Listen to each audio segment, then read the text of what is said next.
fase de movimiento, todas las unidades de combate del jugador que está en fase, el jugador que está en el turno, pueden, si lo desean en ese turno, mover, no es obligatorio el movimiento. Las unidades tienen un número de la derecha, como sabéis, es el factor de movimiento, y pueden gastar todo el movimiento si quieren, o parte de él, o depende de lo que puedan hacer durante la fase de movimiento.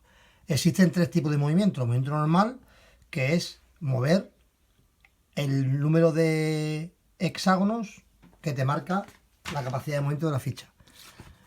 No me voy a meter mucho en el tema, pero ya los que sabéis jugar a juegos de Wargame, bueno, en este Holanda posiblemente, cuando vayamos a mover, hay que fijarse en la tabla de terreno para saber los costes de movimiento que te va a decir. Por ejemplo, el terreno claro, pues en este juego cuesta 1. Mover en bosque, pues le va a costar a la infantería 1, pero a la infantería motorizada, que es el caso de esta unidad, por ejemplo, de aquí, mover a bosque, a esta infantería le va a costar solamente 1, pero a la infantería motorizada le va a costar 2. En las especiales, ¿no? Que tampoco hay que meterse mucho, porque simplemente es, cuando vayáis a jugar, leer lo que dice la tabla de terreno. Si me dice que el coste del terreno por aquí para la infantería, como es este ejemplo, para la infantería el movimiento en carretera principal, que es la roja, es 1. Pues yo sé que me va a mover 3. 1, 2 y 3. ¿Vale? En este caso, para los vehículos dice que es 1/3. Pues esta unidad, eso será 1 de su capacidad de movimiento. Bien, este en cuanto al movimiento normal. El movimiento táctico, que es una cosa especial de este juego, permite a la unidad mover 1 o 2 hexágonos independientemente del coste del terreno. Es decir, esta unidad está aquí, y aunque esto me costaría 1/3, pues yo si muevo 1 y 2 nada más, no tengo que pagar el coste del terreno. Obviamente hacer esto en carretera es una gilipollez, una estupidez, pero bueno, si lo hago en terreno, que por ejemplo mover aquí a esta unidad por el bosque, aquí, moverlo aquí, a esta unidad le costaría 2 entrar aquí y 2, 4, ¿vale? Pues si mueve 1 y 2, no tiene que pagar esos costes del terreno. Ese movimiento permite entrar en cualquier tipo de terreno pagando siempre 1 o 2, excepto cruzar terreno prohibido, ¿vale? En algunos casos veréis que es más aconsejable usarlo. Por ejemplo, como he explicado este ejemplo de aquí, imaginaos que este está aquí. Bueno, aquí no puede estar una unidad de carros, una unidad de infantería. Bueno, vamos a hacerlo aquí. Vamos a hacerlo así. Este ejemplo, si esta unidad moviera por este bosque, tuviera que mover por aquí, esto le costaría 2 más 2 por haber salido de zona de control. Ya son 4. Le quedaría 1, y como esto cuesta 2 a la infantería motorizada, el bosque cuesta 2, pues ya no podría mover más. Mientras que si hubiese usado el movimiento táctico, 1 y 2, no tienes que pagar costes de salir de zona de control, y no tienes que pagar lo que va del terreno. Así que el movimiento táctico en algunos momentos es importante usarlo. Hay que saber hacerlo. La experiencia del juego te va a decir cuándo usarlo o no. Y después tenemos otro tipo de movimiento, que es el movimiento extendido. Y es que una unidad puede mover 2 más de su capacidad. Por ejemplo, esta unidad, si utiliza movimiento extendido, esta unidad de infantería tiene 3 de movimiento, y si quiere usar movimiento extendido, ampliaría a 2. Entonces esta unidad podría mover 1, 2, 3 y 2 más por movimiento extendido, 4 y 5. A esta regla hay algunas restricciones, y es que esta unidad no puede acabar nunca adyacente a unidades enemigas, ni quedar apiladas con unidades amigas. Es decir, estamos aquí, esta unidad que antes, sí, cuando no había nadie, pudo llegar hasta aquí. En estas circunstancias, aquí por ejemplo, 1, 2, 3, 4, no podría llegar aquí, puesto que hay una unidad enemiga que quedaríamos adyacente. Y tampoco podría quedar aquí, porque quedaría apilada con una unidad amiga. Esas son las restricciones que tiene el movimiento extendido, perdón. Después hay movimientos de infiltración, que se llama, que se puede utilizar como un movimiento táctico, y lo que hace es evitar la zona de control en ciudad. Ese movimiento se puede hacer, el movimiento de infiltración se puede hacer tanto en ciudad como en town, ¿vale? Hay que diferenciar una cosa importante, porque antes puse un ejemplo aquí de una ZOC, y he dicho que la ZOC no se puede hacer a través de ciudad, ¿vale? Pero siempre lo que llama ciudad son estas que son oscuras, son grises oscuras. Los towns, los pueblos, no siguen la regla esa de, de que prohíben el Zogbón, ¿vale? Me estoy yendo un poco para atrás, pero no importa. Decíamos antes que esta unidad aquí puede entrar, puesto que este Zogbón se rompía. Pero si es en Town, no ocurre lo mismo, ¿vale? Aquí sí hay Zogbón. Importante ese punto de decisión porque me han preguntado ya que no estaba clara esa regla. Bueno, como me voy diciendo, en ciudad existe lo que es el momento de filtración y es que me permite una unidad y si yo utilizo el momento de infiltración, tengo que hacerlo en táctico siempre, ¿vale? Y no me tengo que parar en la zona de control. 1 y 2. Esa infiltración también la puedo hacer en pueblos y bosques, pero para ello tengo que tener una unidad en buen orden y que no se vaya a mover en todo el turno. Es decir, esta unidad se quiere infiltrar por aquí, normalmente aquí se debería de parar porque está en zona de control. El hecho de que una unidad amiga esté aquí no impide que me haga... Pero usando movimiento de infiltración, esta unidad queda sin moverse, no se ha movido ni se va a mover. Entonces esta unidad puede hacer 1 y 2 y puede cruzar. Ese es el movimiento de infiltración.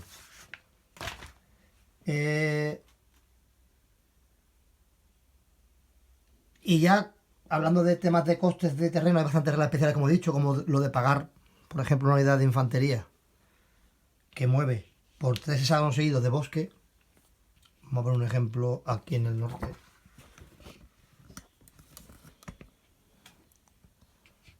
Estamos aquí. Esta unidad, este coste para la infantería es 1. Pero aquí, como te explica la tabla, en el punto 1, tiene aquí un superíndice que te lleva a notas y te dice que esa unidad, si entra 2 veces, más de 2 veces por un bosque, el tercer hexágono le costaría 2. Por ejemplo, esta unidad, si quiere mover aquí, 1, 2, pero este movimiento ya sería 3, 4. Ya le costaría 2. ¿Vale? A partir del tercer hexágono de bosque, cuesta doble. Bueno, y con eso, pues muchas reglas de movimiento en cuanto a ríos, pero todo es fácil de encontrar en la tabla de terreno. No me voy a extender mucho en las reglas de movimiento, aunque después en el juego va a ser muy importante. El jugador novato le va a costar un poquillo al principio los movimientos. Después se va a acostumbrar a lo que vale el terreno y lo va a hacer rápido. ¿Vale? Pero bueno, simplemente con ir despacio y ir mirando los costes de cada terreno y teniendo en cuenta la salida de zona de control, que te va a costar un +2, pues la verdad que es bastante fácil de llevar. Antes de pasar a la fase de combate, ¿vale? Para no liar mucho, porque el auto DS o el DD automático ocurre durante la fase de movimiento. Digamos que es como una especie de arrollamiento en otro juego, ¿vale? Cuando se da el caso de que en un combate, repito, todavía no he explicado el combate, pero como esto es la fase de movimiento, lo dejo explicado y después veréis sentido cuando expliquemos el combate, que ahí sí me voy a extender bastante. Cuando un combate dé como resultado un 10 a 1 o más, en este caso un 7 y 4 son 11 a 1, y encima más carros 12 a 1, es decir, más de 10 a 1, esta unidad automáticamente sufre un auto DS o un auto DD. No voy a explicar todavía lo que es el DD porque todavía no he llegado a la fase de combate, pero simplemente hay que hacer hincapié que este combate en ese momento es un arrollamiento. Esta unidad perdería un paso o se eliminaría, en este caso solo tiene un paso, con lo cual se elimina, y se le colocan a estas unidades un marcador de auto DD, DD automático, ¿vale? O auto DS en el inglés. Esto lo que permite es que ya durante la fase de combate, que todavía no se ha producido, puesto que estamos en movimiento, esta unidad va a avanzar como si hubiese producido aquí un resultado DS, que lo veremos después en la tabla. ¿Vale? Ahora parece que es difícil de comprender, por eso lo quiero explicar ahora, que es la fase de movimiento, y después en la fase de combate haré un ejemplo y veremos cómo funciona el auto DS. Bueno, la fase de combate es muy extensa y yo creo que lo mejor que puedo hacer es explicar conceptos básicos y pasar directamente a los ejemplos, aprovechando el terreno, los modificadores, etcétera, etcétera. Bueno, los fundamentos del combate es que las unidades pueden atacar a las unidades enemigas adyacentes durante la fase de combate del jugador que está en fase, ¿vale? No se está obligado a atacar. Eso hay que tenerlo en cuenta. No tengo que atacar con todas las unidades. Igual puedo atacar con 3 que estén atacando un mismo hexágono y otra no quiere atacar, ¿vale? Lo que hay que tener claro es que ninguna unidad puede ser atacada más de una vez por fase de combate. Es decir, yo tengo esta unidad aquí y voy a mover aquí unidades, muevo esta aquí primero, y muevo aquí esta americana y esta se viene aquí también. Y ahora digo que voy a atacar con todas, eso es correcto, un solo ataque por turno.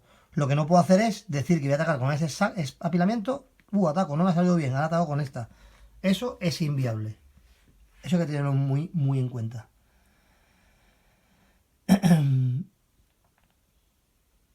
El orden de ataque puede ser en cualquier momento, es decir, imaginaos que yo tengo aquí 2 unidades, quiero atacar,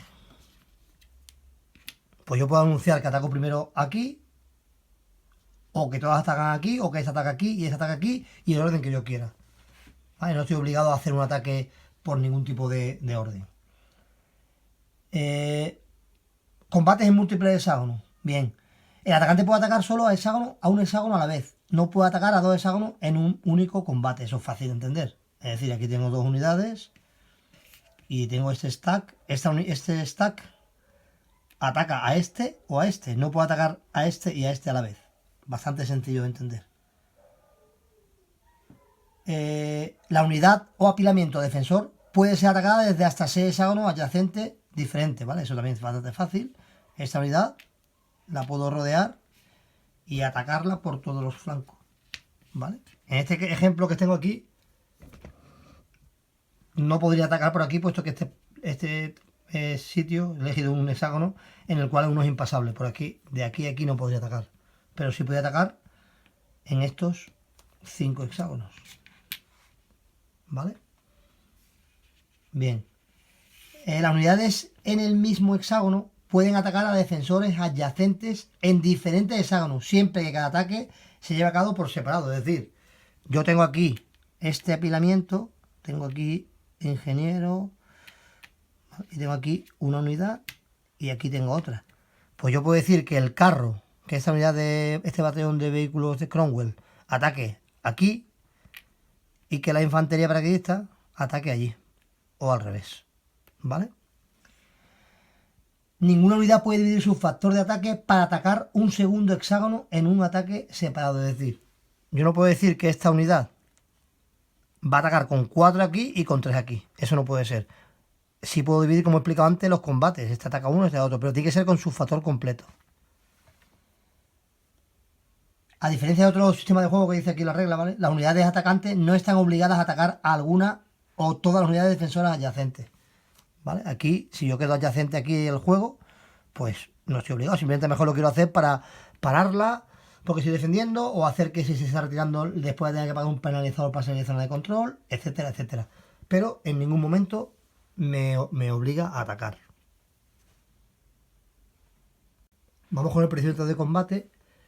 Lo primero que tenemos en cuenta es que si la unidad que va a atacar es una unidad alemana y es desconocida, lo primero que hace el jugador alemán es revelar la unidad, ¿vale? Porque ya estoy adyacente y he anunciado el ataque.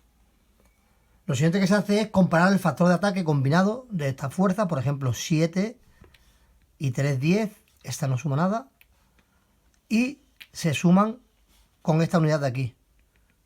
Se hace un ratio, en este caso serían 10-1, pero como esta unidad en ciudad dobla, que eso se tiene que ver en la tabla de combate, eso me va a parar después los ejemplos.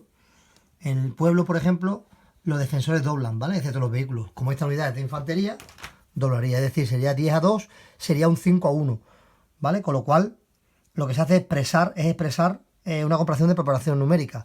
Pero ojo, en este juego hay que tener en cuenta que siempre va a beneficiar al defensor, es decir, para yo conseguir un 3-1, en este caso, que él tiene 2, tengo que llegar a 6 pasos, a 6 factores de combate. Es decir, yo no puedo atacar con 5. Si atacara con 5 factores, o sea, aquí sí, 6-2 es un 3-1 porque es exacto. Pero si aquí tuviera factor de combate, bueno, aquí el ejemplo, 4 y 1, 5 contra 2, da 2, no vale, no se lleva al alza, ¿vale? Hay que hacerlo exacto. Al igual pasa al contrario. Es decir, para conseguir un 1-2, o sea, para conseguir, pasa al contrario, es decir, que siempre se beneficia al defensor. Por ejemplo, 11 factores de combate. Si yo tengo 11 factores de combate contra 12, casi es un 1-1, pero le falta 1 para ser 1-1. Con lo cual va a beneficiar al defensor y ese 11-12 se convierte en un 1 a 2, ¿vale? Para poner un ejemplo gráfico, supongamos que atacamos aquí con 2 a 3, ¿vale? Bueno, mejor, más fácil todavía. 4 contra 5. Estamos casi a 1 a 1, me falta nada, pero no importa. Siempre se redondea para beneficiar al defensor. En este caso, 4 a 5 es 1 a 2 directamente. Y así con todas las proporciones. Debe llegar al punto exacto para conseguir el positivo o el negativo. No sé si lo he explicado, pero como vamos a hacer muchos ejemplos, lo vamos a ver después.